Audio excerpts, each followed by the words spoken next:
M2 Records जादू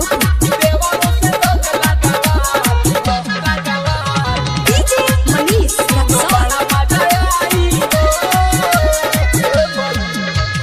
भौजी भतार से खूब लगवलू ए भौजी यार सुना ना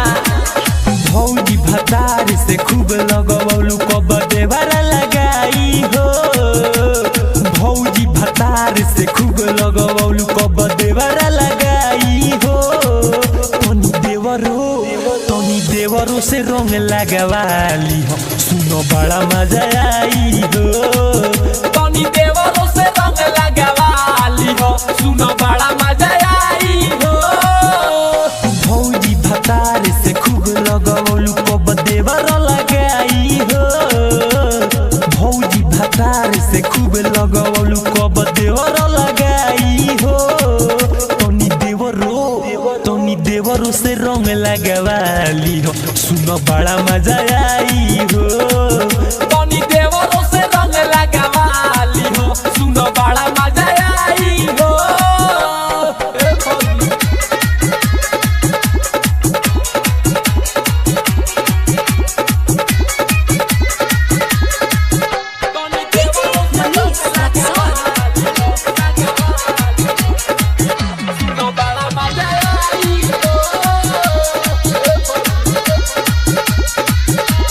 भैया से रंगवा खेले खातिर छुटले होले बानी लाल पियर रंग करिया हरिहर सबरी घोरले बानी भैया से रंगवा खेले खातिर छुटले होले बानी लाल पियर रंग करिया हरिहर सबरी घोरले बानी भमाइए भौजी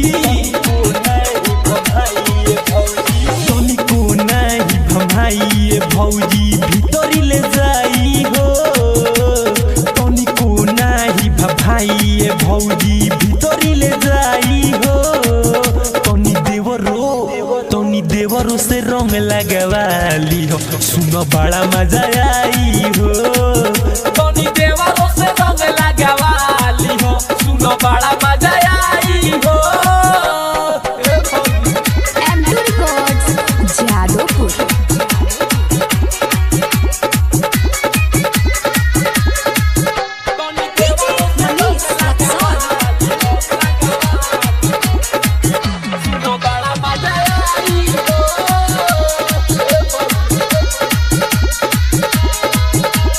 होली में बुढ़वा जवान भइल बा खोजे लाई तो भौजाई हम तो यो वही जवान होई बोल कैसे के मन के मनाई ये भौजी सुना होली में बुढ़वा जवान भइल बा खोजे लाई तो भौजाई हम तो यो वही जवान होई बोल कैसे के मन के मनाई